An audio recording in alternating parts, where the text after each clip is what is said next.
Ladies and gentlemen, stop what you're doing right now. I need you to put down whatever distraction you're holding and focus on what I'm about to tell you. Because what happened at the Federal Reserve on December 10th was not just another rate decision. It was not just another policy adjustment. It was a confession. It was the moment that the most powerful central bank in the world stood up in front of the cameras and told you, without actually saying the words, that they have absolutely no idea what they're doing. They do not know where neutral is. They do not know if they should cut or hold. They do not even agree with each other anymore, and that terrifies me. Because when the people who control the printing press, the people who set the price of money for the entire global economy, when they fracture, when they splinter into warring factions, voting 9-3 with 4 additional soft dissenters hiding in the shadows, that is not policy debate. That is panic. That is the control room of the Titanic, arguing about which direction to turn while the hull is already ripping open. The Federal Open Market Committee delivered their third consecutive 25 basis point rate cut on December 10th, 2025, bringing the federal funds rate down to a range of 3.5 to 3.75%. On the surface, that sounds reasonable. That sounds like a measured response to cooling inflation and a softening labor market. But you need to understand what happened behind closed doors. You need to see the vote. 9 members voted yes, 3 members voted no.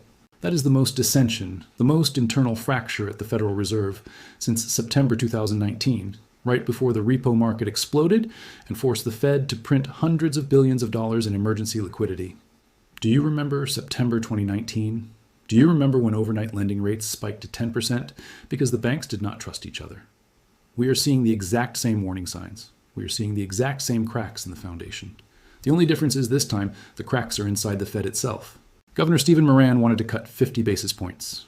He looked at the data and said, we are moving too slowly. We are going to break the labor market. Kansas City Fed President Jeffrey Schmid looked at the same data and said, we need to hold rates steady. Chicago Fed President Austin Goolsbee agreed with Schmid. Hold. Do not move. And then beyond those 3 formal dissenters, 4 other non-voting participants registered what the Fed calls soft dissents. They disagreed. They just did not have the votes to make it official. So when you add it all up, you have 7 out of 19 committee members who fundamentally oppose the decision that was made. That is not consensus. That is civil war. That is the monetary policy equivalent of the generals in the war room screaming at each other while the enemy is at the gates. Chair Jerome Powell tried to put lipstick on this pig. He stood at that podium during his press conference and said, we are well positioned to wait and see how the economy evolves. He said current policy is well within a broad range of estimates of neutral.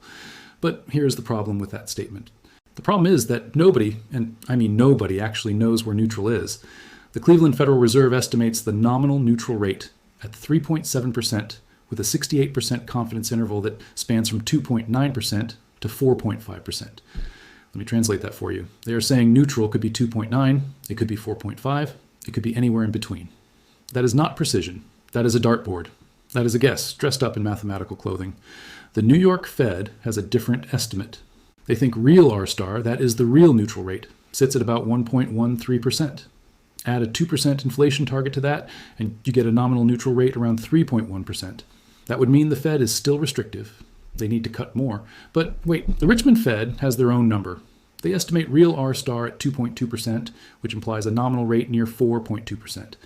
That would mean the Fed just cut below neutral. They are already easing too much. They are about to reignite inflation. Do you see the problem? The range of estimates among the 19 FOMC participants goes from 2.6% all the way up to 3.9%. That is a 1.3 percentage point spread. In the world of monetary policy, that is the Grand Canyon. That is the difference between restrictive policy that crushes the economy and accommodative policy that lights inflation on fire. And the Fed is flying blind in the middle of that canyon with no instruments and no visibility. Think about what this means. Every single decision the Fed makes, every single rate cut or hold, is based on an estimate of where neutral is. If neutral is 3% and they are at 3.5%, they are still too tight. They need to ease. But if neutral is 4% and they are at 3.5%, they just went accommodative. They are juicing the economy. They are pumping liquidity into a system that does not need it. The Fed is essentially driving a car at night with no headlights, no GPS, and a broken speedometer, trying to navigate by feel alone. And they wonder why the committee is fracturing. They wonder why 7 members oppose the December decision. It is because the models are broken. The theory is broken. And nobody wants to admit it. Let me give you the real reason this matters. The Federal Reserve has cut rates by 175 basis points, from the peak of 5.25 to 5.5% back in 2023 and 24. That is a massive easing cycle. That is 1.75 percentage points of stimulus injected into the economy. And yet, when you look at the National Financial Conditions Index from the Chicago Fed, it reads negative 0.55 as of December 19th, 2025. Negative values mean financial conditions are loose. They are easy. They are accommodative.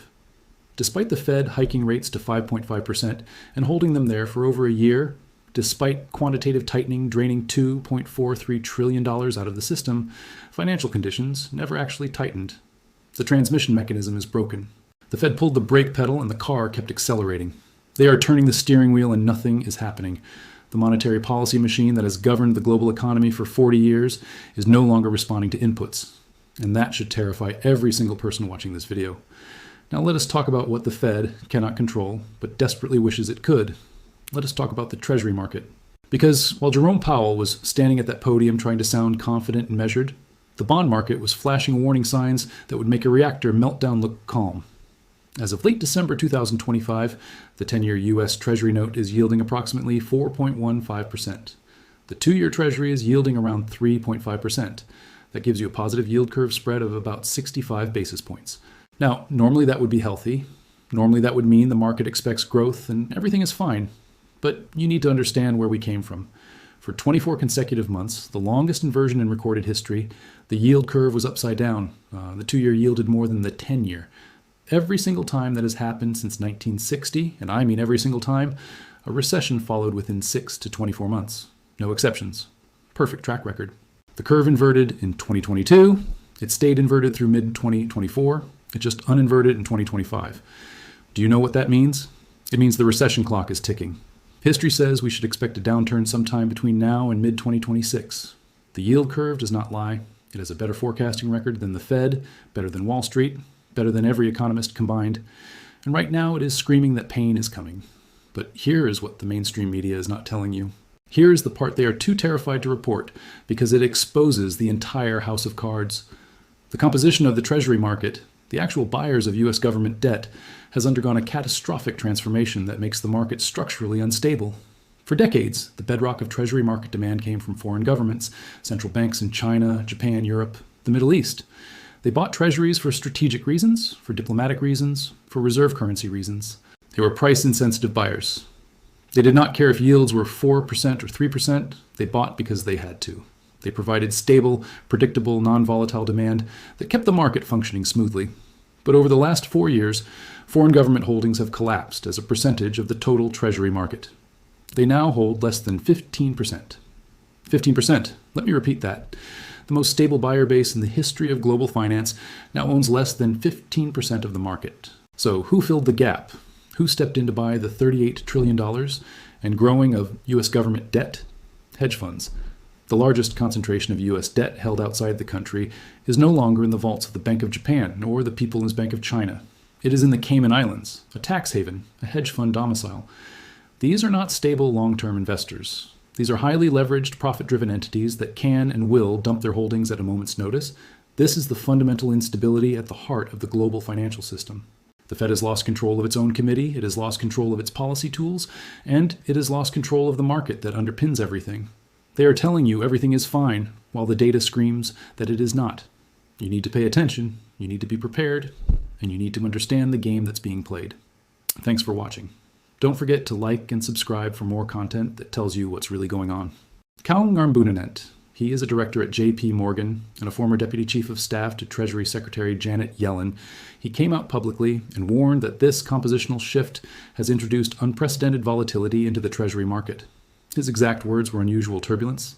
He said the April 2025 Liberation Day tariff announcement by President Trump triggered a bond market panic, specifically because hedge funds, unlike foreign central banks, are profit-maximizing, fast-moving, momentum-chasing entities. They do not hold for strategic reasons. They hold for returns. And the second those returns look threatened, they sell. They dump. They run for the exits. And when everyone runs for the exits at the same time in the most important financial market on planet Earth, the market breaks. Let me show you the smoking gun. Let me show you the proof that the Treasury market plumbing is seizing up right now. In the week ending December 10th, 2025, failed trades involving the most recently issued 10-year Treasury note. The on-the-run note, the single most liquid security in the entire world, reached $30.5 billion. That was the largest weekly total since December 2017, $30.5 billion in failed settlements. Do you understand what a settlement failure is? It means one party could not deliver the security or the cash by the agreed date. It means the mechanics of the market, the gears and levers that make trading possible, are grinding to a halt. It means liquidity is draining. And when liquidity drains from the Treasury market, when the market that underpins every other financial market on Earth starts to break, you get 2008, you get March 2020, you get systemic collapse. The Federal Reserve knows this. They ended quantitative tightening on December 1st, 2025, after draining $2.43 trillion from their balance sheet. They went from $8.96 trillion at the peak in April 2022 down to $6.53 trillion. That is a 27% reduction. That is $2.43 trillion of liquidity removed from the financial system. And now the settlement failures are spiking. The Treasury market is showing stress fractures. The Fed is quietly backing away from the drain valve because they know if they keep pulling liquidity, the entire market implodes. But here's the trap. If they stop quantitative tightening and start expanding the balance sheet again, if they start printing money to keep the Treasury market functioning, inflation comes roaring back. They are trapped between two catastrophic outcomes. They can let the bond market break, which triggers a financial crisis. Or they can print money to save the bond market, which triggers an inflation crisis. There is no good option. There is no escape hatch. They are in the kill zone, and they know it. Now, let us talk about who is going to pay for all of this. Let us talk about the national debt, $38 trillion and counting. The Congressional Budget Office projects cumulative deficits of $22.7 trillion over the next 10 years from fiscal year 2026 through 2035. Let that sink into your bones. $22.7 trillion in additional debt on top of the $38 trillion we already owe. The Committee for a Responsible Federal Budget, these are not partisan hacks. These are accountants and economists who actually read the fine print. They adjusted the CBO baseline for realistic policy assumptions. They accounted for tariff rollbacks, tax cut extensions, and interest rates staying elevated instead of magically declining like the CBO assumes. Under that realistic scenario, the debt to GDP ratio hits 134% by 2035. Not the 118% in the fantasy baseline. 134%. That is 16 percentage points higher. That is the difference between Greece before the crisis and Greece after the crisis. That is the difference between a manageable debt load and a sovereign debt spiral. For fiscal year 2026, which started October 1st, 2025, the deficit is projected at $1.713 trillion. That is 5.5% of GDP. Through the first 2 months, November 2025, the cumulative deficit stood at $458 billion. Now, the Treasury Department tried to spin this as good news because it was 26.7% lower than the same period last year. But do you want to know why the deficit looked better? Tariffs. Customs duties surged 48% because of Trump administration tariff expansion. The government is taxing imports at record levels and using that money to paper over the structural spending problem. But here's the thing about tariffs. They are taxes on consumers. They are taxes on businesses. They raise costs. They reduce competitiveness. They invite retaliation. The Court of International Trade is already ruling against some of these tariffs. The Committee for a Responsible Federal Budget estimates that tariff revenue could decline by $2.4 trillion over 10 years if court challenges succeed. $2.4 trillion. That is the entire supposed improvement in the deficit outlook. Gone. Vaporized by judicial rulings. And then we have interest on the debt. This is the part that keeps me up at night. Interest costs are estimated at $1 trillion for fiscal year 2025. $1 trillion. Not for defense, not for Social Security, not for Medicare. $1 trillion just to service the interest on money we already borrowed. By 2035, the CBO project's interest costs will hit $1.4 trillion, 4% of GDP. But that assumes interest rates fall. That assumes the 10-year Treasury drops from 4.15% now down to 3.8%. What happens if rates do not fall? What happens if bond vigilantes, remember that term, what happens if bond vigilantes demand higher yields to compensate for the risk of lending to an insolvent government? The Committee for a Responsible Federal Budget ran that scenario. If rates stay at current levels, interest costs balloon by an additional $1.6 trillion over 10 years, $1.6 trillion. The debt spiral accelerates, the deficit expands, more borrowing is required, yields rise further, and the spiral feeds on itself until something breaks. Now, let me introduce you to the bond vigilantes, because they are back and they are angry. Ed Yardeni coined this term in the 1980s to describe the large institutional investors, pension funds, hedge funds, sovereign wealth funds, who sell bonds to punish governments for fiscal irresponsibility. They force policy changes by demanding higher yields that make government borrowing more expensive and politically painful. The bond vigilantes disappeared for about 20 years. Central banks were buying everything. Quantitative easing flooded the market with liquidity. Yields stayed artificially low no matter how reckless the spending got. The vigilantes had no power because they were fighting the printing press. But April 2025 changed everything. When President Trump announced his Liberation Day tariffs on April 2nd, the market did something unusual. Stocks crashed and bonds crashed simultaneously. Usually bonds rally when stocks fall. It is called flight to safety. Investors sell risky equities and buy safe treasuries. But in April, both markets sold off together. That dual crash, that simultaneous rejection of both stocks and bonds, was the bond vigilantes firing a warning shot. They were saying, we do not care if you crash the stock market. We do not care if you tank the economy. If you pursue inflationary policies, if you explode the deficit, we will make you pay by demanding higher yields. And it worked. The Trump administration moderated its tariff policies after that market reaction. Not completely, but enough to show that bond market pressure can influence policy. The vigilantes tasted blood. They remembered they have power, and they are watching. Right now, credit spreads are at historic tights. The ICE, both U.S. corporate index option adjusted spread, is around 79 to 80 basis points as of late December.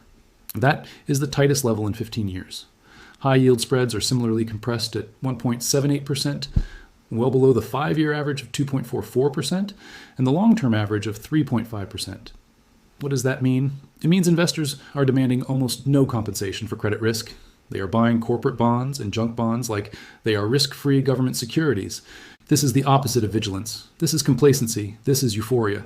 But complacency never lasts. When spreads are this tight, they have only one direction to go, wider. And when spreads widen, bond prices fall, financing costs rise, and companies with weak balance sheets start to break. The Systemic Risk Council, this is a group of former regulators and policymakers who monitor threats to financial stability. They issued a warning in their quarterly report. They identified U.S. fiscal policy as a growing source of systemic risk. Their exact words were the size of government debt and projected deficits in the U.S. are matters of growing discussion for global markets. They warned against proposals to weaken bank capital requirements to encourage Treasury purchases. They said this would increase systemic risk without benefit and create sovereign subsidy risk that could distort market rates and undermine financial benchmarks. Let me translate. The regulators are worried that banks might be pressured to buy treasuries, not because treasuries are safe, but because the government needs someone to finance the deficit. And if banks load up on government debt, and that debt loses value, the banks become insolvent. That is how sovereign debt crises work. The government borrows too much. The banks buy the debt. The debt becomes worthless. The banks collapse. The government bails out the banks. The debt explodes further. It is a doom loop, and we are walking straight into it. Moody's downgraded the U.S. sovereign credit rating on May 16, 2025. They cited the staggering $36 trillion national debt, which has since grown past $38 trillion. This was not the first downgrade. Other rating agencies did it in prior years, but Moody's is one of the big three. When Moody's says you are less creditworthy, the world listens, and yet Treasury yields barely moved. The market shrugged. Why? Because investors still believe in American exceptionalism. They still believe the dollar is the reserve currency, the Treasury market is the safest market, and the U.S. will never default. But that belief is a choice. It is not a law of physics. It is a collective faith. And faith, once lost, does not come back. When the bond vigilantes decide the U.S. has crossed the line from manageable debt to unsustainable debt, when they decide to demand real compensation for the risk of holding $38 trillion of IOUs from a government that cannot stop spending, yields will explode. And when yields explode, the debt spiral becomes a debt vortex, a black hole that sucks in the entire economy. But here is what makes this even more terrifying. While the Treasury market is showing cracks and the Fed is fracturing and the deficit is spiraling, the real economy is sending completely contradictory signals. Signals that make no sense. Signals that defy every economic model we have. Let me show you the paradox. GDP growth in the third quarter of 2025 came in at 4.3% annualized. That is well above the 10-year average of 2.7%. That is boom-level growth. Consumer spending was strong. Corporate earnings were strong. The S&P 500 posted net profit margins of 13.1% in Q3, the highest level since at least 2009 when comprehensive data became available. Corporations are printing money. The stock market is near all-time highs. And yet, and this is where it gets weird, unemployment is rising. The unemployment rate hit 4.6% in November 2025. That is the highest level since early 2017, excluding the pandemic. It is up half percentage point from 4.1% in December 2024. The SOM rule, this is a recession indicator with a perfect track record. It triggers when the 3-month moving average unemployment rate rises 0.5 percentage points or more above its low during the previous 12 months. As of November, the SOM rule indicator stood at 0.4 percentage points. We are 1/10 of a point away from a recession signal, one bad jobs report away. The Richmond Fed's alternative indicator, the Skevet-Otracun SOM style indicator based on insured unemployment rates, is similarly approaching its trigger. If current trends continue, it will flash a recession warning by February or March 2026. So we have GDP growing at 4.3% and unemployment rising toward recession levels. How is that possible? How can the economy be booming and weakening simultaneously? This is the paradox that is breaking the models. This is why the Fed is divided. Half the committee looks at GDP and says, we are fine, we can ease. The other half looks at unemployment and says, we are heading into recession, we need to ease faster. But what if both are true? What if the economy is simultaneously overheating in some sectors and collapsing in others? What if the aggregate data is hiding a violent internal rebalancing that is about to tear the system apart? Look at the details. Black females experienced unemployment rising from 6.1% in November 2024 to 8.1% in November 2025. That is the highest rate since May 2016 outside the pandemic. Young workers aged 16 to 19 face unemployment of 16.3%. Workers aged 20 to 24 face 8.3% unemployment. College graduates saw their unemployment rate climb from 2.3% to 2.9% over the year. That is the highest since tracking began for this demographic. Meanwhile, workers without a high school diploma saw unemployment increase from 6.0% to 6.8%. Do you see the pattern? Both ends of the skills distribution are getting hit, the low-skilled and the high-skilled. The only people still doing okay are the middle-skilled workers, and they are a shrinking group. Challenger, Gray, and Christmas. They track announced layoffs from U.S. employers. They report that announced layoffs exceeded 1 million for the year 2025. That is the highest level since 2020 when the pandemic triggered mass job cuts. Manufacturing, business services, information services, and construction sectors saw particularly elevated layoff warnings. And the reasons companies are giving for these cuts are terrifying. Artificial intelligence, tariff-related adjustments, uncertainty. J.P. Morgan economists attributed weakening labor market conditions to uncertainty from President Trump's trade policies, aggressive immigration enforcement reducing labor supply, and AI implementation prompting companies to pause hiring or initiate layoffs. Chair Powell acknowledged during his December press conference that many companies have either started layoffs or paused hiring due to AI implementation. He expressed hope that AI would ultimately create new job categories like previous technological revolutions. But hope is not a strategy, and hope does not pay the rent for the workers losing their jobs right now. The bank projects painfully slow growth in the labor market during the first half of 2026, with unemployment potentially reaching 4.5% by early 2026. But wait, we are already at 4.6% in November 2025. So JP Morgan's forecast is actually optimistic. They think unemployment will improve slightly. But what if it does not? What if it keeps climbing? What if we hit 5%? 5.5%? At what point does the Fed panic? At what point do they realize their soft landing fantasy is actually a hard crash in slow motion? Now let us talk about consumers, because while the labor market is weakening and layoffs are accelerating, consumer confidence has fallen off a cliff. The Conference Board Consumer Confidence Index fell 3.8 points to 89.1 in December 2025. That is the fifth consecutive monthly decline. The index is approaching the April 2025 low of 85.7, which coincided with the Liberation Day tariff announcement and the market crash. The Present Situation Index, this measures consumers' assessments of current business and labor market conditions. It plummeted 9.5 points to 116.8 in December. But the really scary number is the Expectations Index. This reflects consumers' short-term outlook for income, business, and labor market conditions. It held steady at 70.7 in December, but it has been below 80 for 11 consecutive months. Let me explain why that matters. Historically, when the expectations index stays below 80 for sustained periods, recession follows within 6 to 12 months. No exceptions. The current 11-month streak below 80 is one of the longest on record. The economy should have already entered recession based on this indicator, but it has not. GDP is still growing at 4.3%. So either the indicator is broken for the first time in its history, or the recession is coming and it is just delayed. There is no third option. Survey respondents in December indicated that 26.7% viewed jobs as plentiful, down from 28.2% in November. Meanwhile, 20.8% said jobs were hard to get, up from 20.1%. The gap is narrowing. Fewer people think jobs are plentiful. More people think jobs are hard to get. That is the leading edge of a labor market collapse. That is what happens right before unemployment spikes. Consumers are also obsessed with inflation and tariffs. Despite headline inflation declining to 2.7% in November 2025, the lowest since July, consumers remain acutely aware of the cumulative price increases from 2022 and 2023. Chair Powell acknowledged this. He said people are experiencing really high costs. A lot of that is not the current rate of inflation. A lot of that is just embedded higher cost due to higher inflation in 2022 and 23. The price level is permanently higher. Wages have not kept up for most workers. Real purchasing power is down. And consumers know it. They feel it every time they go to the grocery store or fill up their gas tank or pay their rent. Spending intentions have shifted. Plans to purchase automobiles and homes have declined. Plans to buy appliances, computers, and gaming consoles have dropped. But anticipated spending on restaurants, streaming services, personal care, and utilities has risen. That pattern tells you everything. Households are prioritizing necessities and small, affordable luxuries while deferring major purchases. That is recession behavior. That is what consumers do when they are scared about their jobs and their income. They hunker down, they prepare for the storm. And here is the kicker. Despite this weak confidence, despite the fear, despite the pessimism, consumer spending has remained strong. GDP growth of 4.3% was driven largely by consumer spending. So we have a paradox. Consumers say they are terrified, but they are still spending. How long can that last? How long can behavior diverge from sentiment? The answer is not long.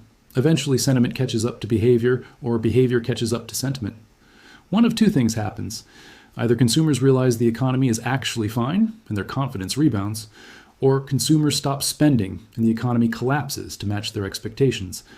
Based on the labor market data, based on the layoff announcements, based on the unemployment rate climbing towards Somme rule territory, I will bet on the second outcome. Spending is about to fall off a cliff. And when consumer spending collapses, 70% of the U.S. economy collapses with it. But wait, there's more.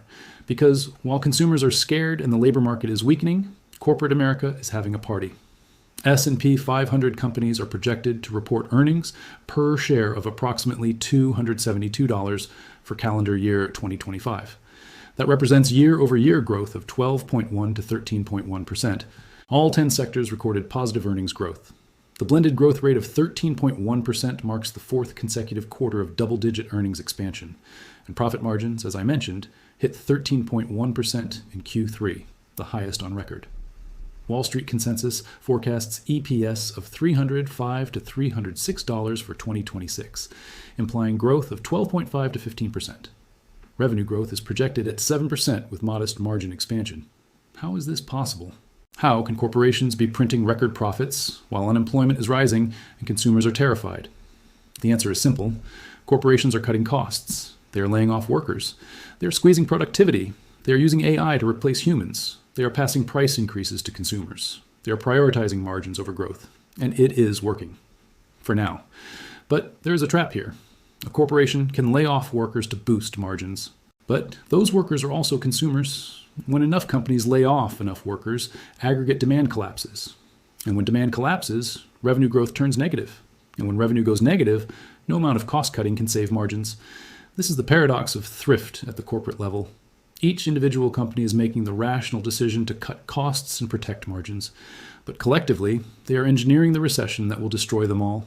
The concentration of earnings growth is also terrifying. The Magnificent Seven, NVIDIA, Apple, Microsoft, Google, Amazon, Broadcom, and Meta, these 7 companies account for roughly 25% of total S&P 500 earnings currently and are forecast to contribute 46% of earnings growth in 2026. Let me repeat that. 7 companies out of 500 will deliver nearly half of all earnings growth next year.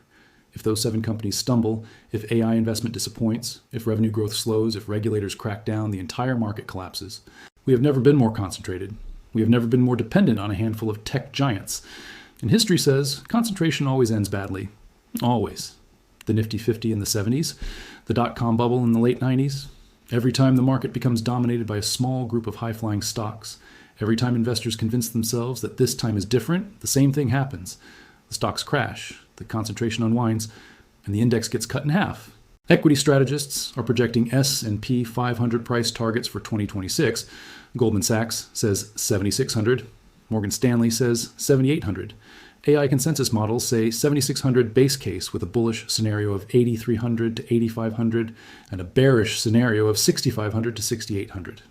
From the late December level, near 6,800, these targets imply potential gains of 10 to 15%. The consensus assumes continued earnings growth, resilient valuations, and gradual monetary easing.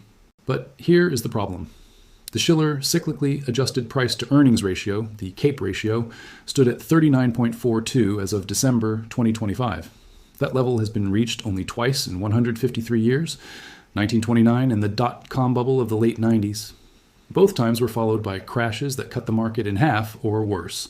The CAPE ratio is screaming that stocks are in bubble territory, that valuations are detached from fundamentals, that mean reversion is coming. But the market does not care.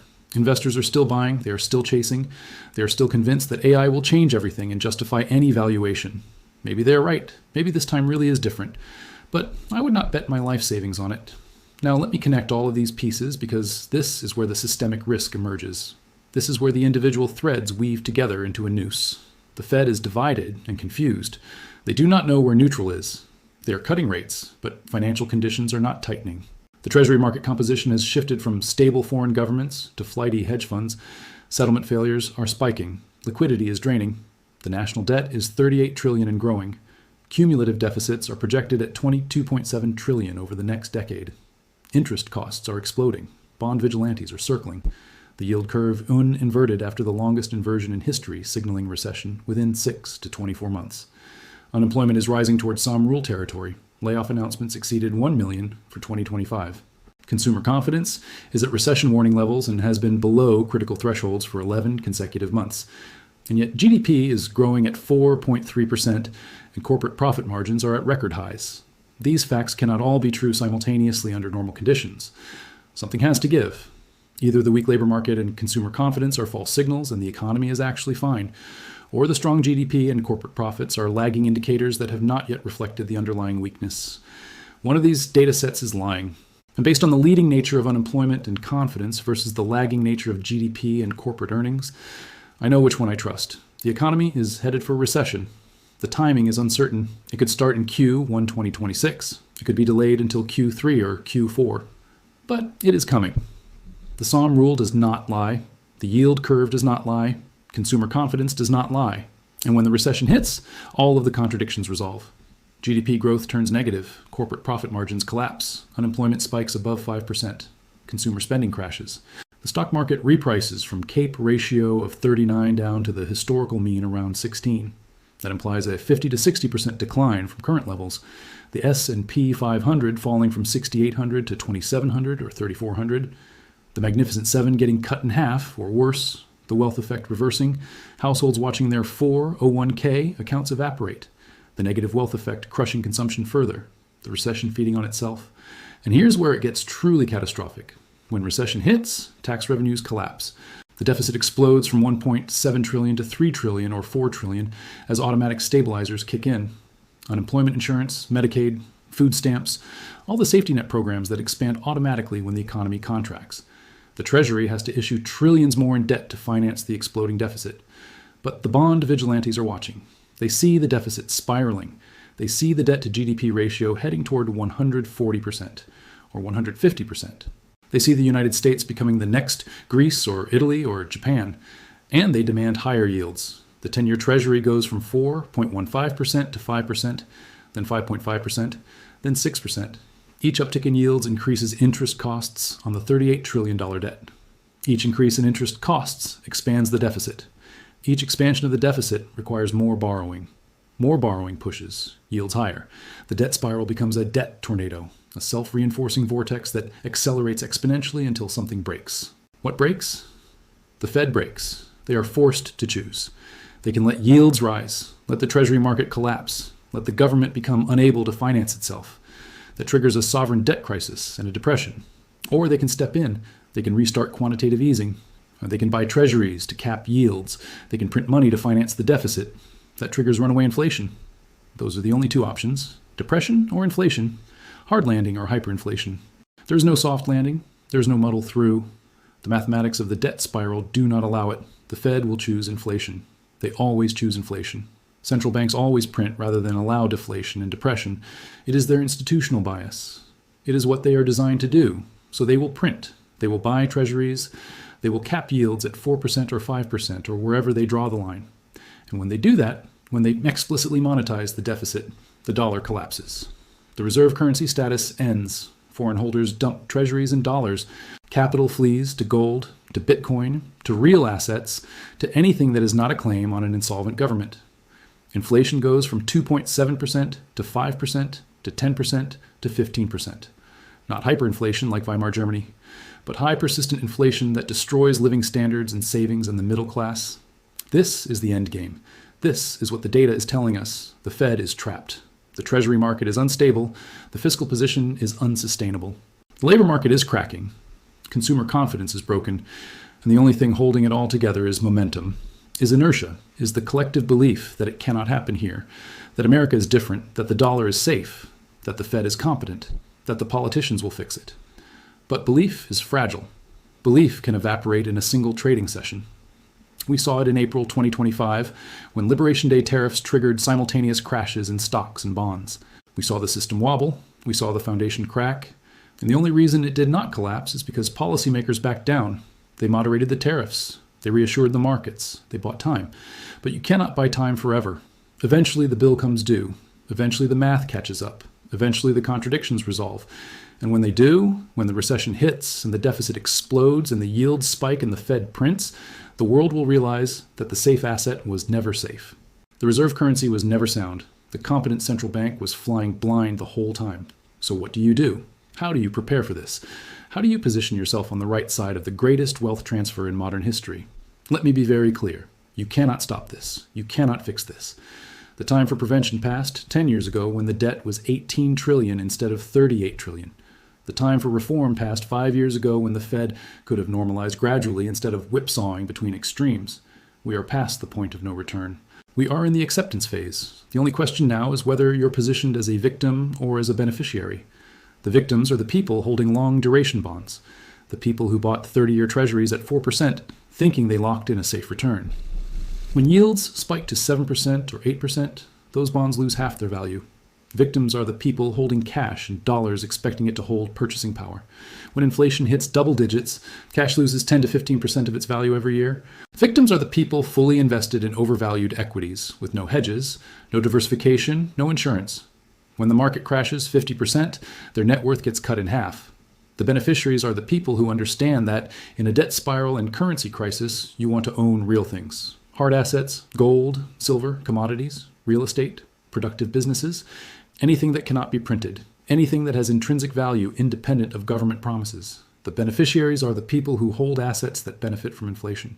That rise in nominal terms as the currency debases. Gold does not care if the dollar collapses. Gold is no one's liability. Gold has been money for 5,000 years, and it will be money when the dollar is a historical footnote. Silver is the same. It is real. It is finite. It cannot be printed or diluted or inflated away. And in a world where governments are destroying their currencies to finance unsustainable deficits, the metals win. They always win. History is undefeated on this point. The beneficiaries are also the people who understand leverage and debt in an inflationary environment. If you borrow dollars at a fixed rate today and inflation runs at 10% for 5 years, you are paying back the loan with money that is worth half what you borrowed. The real value of your debt gets inflated away. This is how wealthy people and corporations and governments handle debt. They borrow as much as they can at fixed rates and then inflate the debt away. But you have to be careful. You have to borrow against real assets that appreciate with inflation. If you borrow to buy consumer goods that depreciate, you are just taking on bad debt. But if you borrow against real estate or a business or hard assets and you lock in a low fixed rate, inflation is your friend. It erodes the real value of what you owe while your assets appreciate in nominal terms. So the strategy is simple. Get out of long duration bonds. Get out of cash that earns nothing and loses purchasing power daily.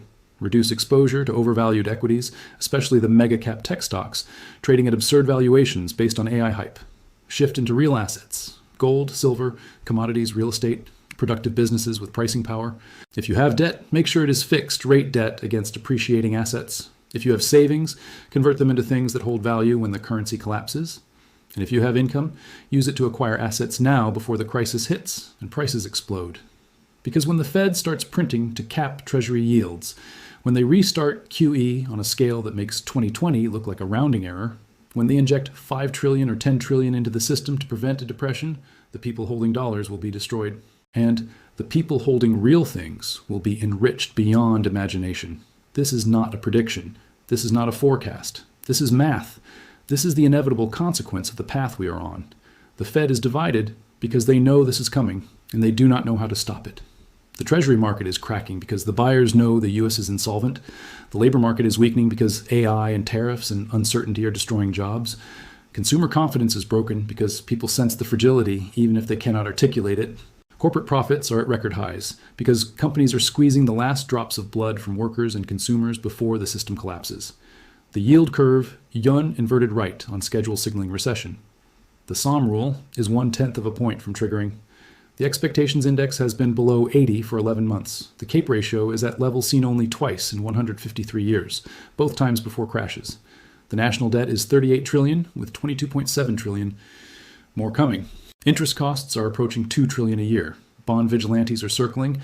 Settlement failures are spiking. The Fed ended QT because they had to. Financial conditions are loose despite aggressive tightening because the transmission mechanism is broken. Every single data point is a flashing red light. Every single indicator is screaming danger. The only question is timing. Will the crisis hit in Q1 2026? Q2 later in the year? I do not know. Nobody knows. Timing macro events is impossible. Now, what I do know is that the setup is complete. The powder keg is full, the fuse is lit, and when it blows, the people who prepared will survive and thrive. The people who did not will be wiped out. You have been warned. You have seen the data, you have heard the analysis. You cannot say you did not know.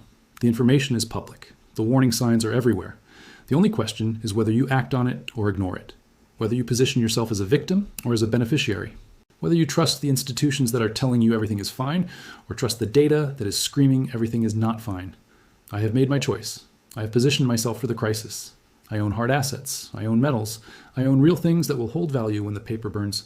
I have fixed rate debt against depreciating assets. I have reduced my exposure to overvalued equities and long duration bonds. I am ready. The question is, are you ready? When the recession hits and the deficit explodes and the Fed prints and the dollar collapses and inflation runs at double digits, will you be one of the people who saw it coming? Or will you be one of the people standing in the wreckage wondering what happened? The choice is yours. The data is clear. The math is undeniable. The time to act is now. Not next month, not next quarter. Now, before the crisis hits, before the window closes, before the assets you need become unaffordable or unavailable. The Federal Reserve admitted on December 10th that they have no idea what they are doing. They are flying blind. They are guessing. They are divided and confused and trapped. The Treasury market is cracking under the weight of 38 trillion in debt and hedge fund dominated ownership. The labor market is weakening. Consumer confidence is broken. Corporate profits are unsustainably high. The yield curve just uninverted after signaling recession. Every indicator that matters is flashing red. The system is breaking. The only question is how fast. I am John A.G. from Currency Archive on YouTube. Subscribe and share this video. See you on the other side.